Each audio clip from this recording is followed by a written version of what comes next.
তাৰপিছতে মাছৰ কালিয়া হৈ যাব আৰু তাত কি দিলে এতিয়া কচোন আকৌ প্ৰথম পৰা ফাৰ্ষ্ট আপোনাৰ লং ইলাচি দালচেনি তেজপাত শুকান জলকীয়া হালকা চা চেনি তাৰপিছত পিঁয়াজ চেনি দিব লাগিব পিঁয়াজ দিব পিঁয়াজৰ পৰা তেল ওলাব তাৰপিছত বিলাহী দিব লাগিব বিলাহী দিব ভাজি ভাজি ভাজি ভাজি বিলাহী ভাজিলে তেল ওলাব জিৰা পাউডাৰ ধনিয়া পাউডাৰ কাশ্মীৰ মিৰ্চি তাৰপিছত BMC মছলা দি ভাজিব লাগিব তেল ওলোৱাৰ পিছত আপোনাৰ দৈটো ফেটিব লাগিব দৈ নহ'লে গোটা গোটা হ'ব না ফেটিব লাগিব ফেটি পেলাই তাক পেলাই দিব লাগিব পেলাই দুটা পুৰা মিক্সিং কৰিব লাগিব মিক্স কৰাৰ পিছত যেতিয়া মছলা গোন্ধটো গুচি যাব তাৰপিছত আৰু এটা পানী ঢালক পানী ঢলাৰ পিছত আপুনি মাছে পেলাই দিয়ক যিমানটো জোখত লাগে সিমান জোখত মাল ৰাখিব লাগিব এয়াই হৈছে মাছৰ কালিয়া দেই এয়া মাছৰ কালিয়া বৰ ভাল লাগে খাবলৈ বনাই খাই চাব বুজিছেনে এতিয়া কেনেকুৱা লাগিছে খিৰিকী খোলা নাই যে যেন একদম পুৰা ৰাতিপুৱাই শুইছোঁ ন এতিয়া টাইম কিমান হৈছে জানে 10টা খিৰিকীখন যদি নুখোলোঁ ৰাতিপুৱাই নাই বুলি ভাবিব জানো ইয়াত যদি নেট নলগাওঁ মহে মানে আপোনাক ধুনি পেলাব গম পাইছেনে এনেকুৱা টিকা পতা ৰ'দ গুড মৰ্ণিং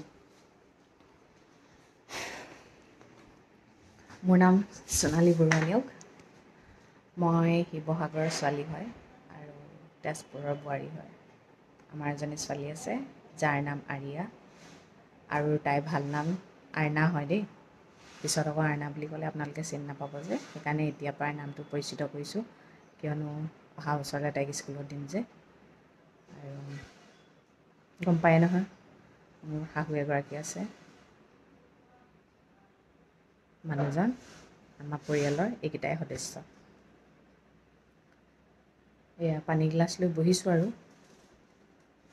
দিনটোলৈ কি দেখাব পাৰোঁ ক'ব নোৱাৰোঁ কাৰণ কেলৈ ভৱিষ্যতবাণীটো নাজানো যে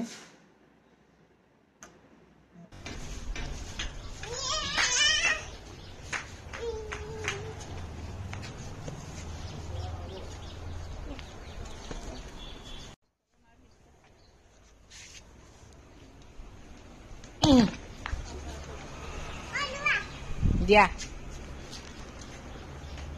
তুমি দিবা নি বেগটো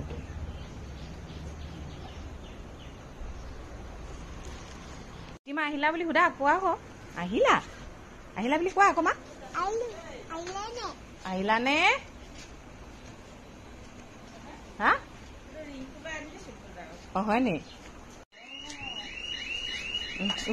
পাৰিবানে ব'লা আজিকালি এটা কথা মন কৰেনে মানুহৰ সাংসাৰিক জীৱনবোৰ সকলোৱে সুখৰ নহয় চাবচোন মেক্সিমামৰ দেখাবা মানে বহুত কম মানুহে সুখত আছে দেই আৰু মানে বাহিৰত যিটো দেখায় ভিতৰতো সেইটোৱে দেখায় কিন্তু তাৰে কিন্তু 80% মানুহে এনেকুৱা আছে মাত্ৰ মানুহক দেখাবৰ কাৰণে লগে ভাগে থাকে কিন্তু ঘৰৰ ভিতৰত সোমোৱাৰ লগে লগে যুদ্ধ হয় মানে সম্পৰ্কবোৰ কেনেকুৱা হৈছে জানে কিছুমান মানুহে নিজৰ সন্তানৰ খাতিৰত সম্পৰ্কবোৰ বজাই ৰাখিছে কিছুমানে ধৰক মাক দেউতাকৰ খাতিৰত হয়নে মাক দেউতাকে দুখ পাব বুলি আৰু কিছুমান ধৰক সমাজৰ ভয়ত সমাজে কি ভাবিব সমাজৰ আগত বেলেগ এটা মানুহে ধৰক সেই ফেমিলিটোক বেলেগকৈ জানে বহুত ভাল বুলি যদি এনেকুৱা হৈ যায় কি বুলি ভাবিব সেইটো কাৰণে সমাজৰ ভয়ত মানে বৈবাহিক জীৱনবোৰ মাত্ৰ চলাব লাগে চলি আছে আৰু মানে এনেকুৱা হৈছে হাজবেণ্ডে কি খায় ক'ত থাকে কি কৰে একো নাজানে ৱাইফে কি খায় কি কৰে একো নাজানে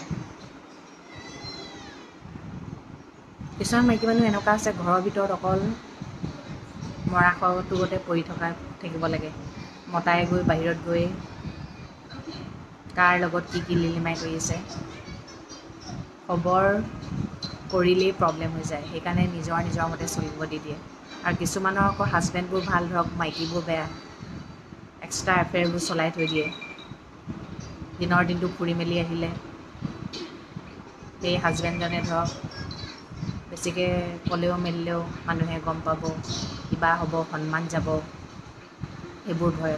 আৰু বিশেষকৈ আজিকালি কি হয় জানে, মানুহে মানুহক কথা ক'বলৈ ভয় কৰে। নিজৰ হাজবেণ্ডে ৱাইফক কথা ক'বলৈ ভয় কৰে, ৱাইফে হাজবেণ্ডক কথা ক'বলৈ ভয় কৰে। কিয়নো মানুহে পটককৈ বেয়া ষ্টেপবোৰ লৈ লয় যে। আজিকালি মানুহবোৰৰ মগজবোৰ ইমানেই শ্বৰ্ট টেম্পাৰ হ'ল, ইমানেই বেছি শ্বৰ্ট টেম্পাৰ হৈ গ'ল মানে, আনকি আপুনি নিজৰ ল'ৰা ছোৱালীকেইটাকো একো ক'ব নোৱাৰে। আজিকালি নিজৰ ল'ৰা ছোৱালীবোৰকো কিবা টানকৈ ক'বলৈ মাক দেউতাকে ভয় কৰে। কিয় জানে, কিবা এটা কোৱাৰ লগে লগেই কিবা এটা ষ্টেপ লৈ লয় যে। সেইটোৱেতো বেছি বেয়া ফালে গৈছেগৈ ন। আমাৰ আগতে মা দেউতাই আমি ভুল কৰিলেই থাপৰ দুথাপৰ লগাই দিয়ে, তাত আমি একো ক'বলৈ নাযাওঁ। কিন্তু আজিকালি ল'ৰা ছোৱালী লাজ পায় বোলে, আমাকতো মানুহৰ আগত কাণতো ধৰাই থৈ দিয়ে। কিন্তু আজিকালি ল'ৰা ছোৱালীক কৰাবলৈ হ'লে শেষেই আৰু। কি যে দিন আহিলে নহয়। আজিকালি আকৌ মানুহে মানুহক কথা ক'বলৈও ভয় নকৰে, মানুহে মানুহক মাৰিবলৈও ভয় নকৰে। এই কেইদিনমানৰ আগতে এটা নিউজ পালোঁ, ক্লাছ 7 নে কিমান মানত পঢ়া ল'ৰা এটা, আপোনাৰ কি হ'ল, দোকানত যে চিপছৰ পেকেট এটা পৰি আছিলে ল'লে, সেইটোকে যে দোকানীয়ে যে বেয়াকৈ ক'লে, কোৱাৰ পিছত যে ল'ৰাটোৱে যে ঘৰত থকা ঔষধ খাই মৰি দিলে। চিঠি লিখি থৈ গৈছে নহয়, মই চুৰি কৰা নাছিলোঁ, তলত পৰি আছিলে, মই লৈহে আনিছিলোঁ, চুৰ কৰা নাছিলোঁ। সেই ল'ৰাটো ইমান সৰুতেই চেণ্টিমেণ্টত লাগি গ'ল চব। আমি আগতে এইবোৰ ধৰিবই নোৱাৰোঁ। আমি অকল এটাই কথা, বেয়া কাম কৰিছোঁ তাৰ কাৰণে মায়ে মাৰিছে, বছ এইটোৱে কথা। আৰু নিজৰ মানুহকেইটাৰ আগত আমি লাজ পাবলৈ কিডাল আছে, একোতো নাই ন। আজিকালি ল'ৰা ছোৱালী নহয়, ঘৰৰ মানুহকেইটাৰ আগত বেছি লাজ পায়। যিমানে যি নহওক, কিন্তু মানুহক শান্তি লাগে ভাই। য'ত অশান্তি তাত মই একদম থাকিব নোৱাৰোঁ। শান্তি থাকিলেহে পাৰিম ভাই।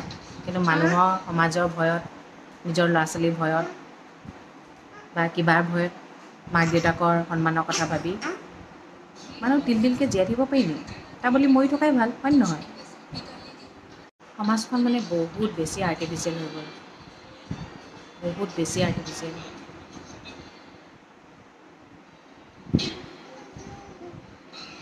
ইমান ধুনীয়াকৈ ক'ৰবালৈ ওলাই আহে হাজবেণ্ড ৱাইফ, ফটো মাৰে, পাৰ্টি কৰে, তাৰপিছত ঘৰত গৈ কোনেও দুয়োটাই দুয়োটাক চিনি নাপায়। এইবোৰ জীৱন নেকি? একেটা ঘৰতে থাকে, একেটা ৰুমতে থাকে, কিন্তু কোনেও কাকো গুৰুত্ব নিদিয়ে। এইটো লাইফ নেকি?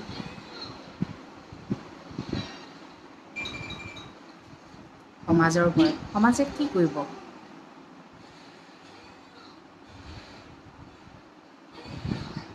আৰু সন্তানৰ কথা ভাবি সন্তানেওতো দেখি আছে, নিজৰ সন্তানেতো মাক দেউতাকৰ কাণ্ড কাৰখানা দেখি বুজি পায় ন।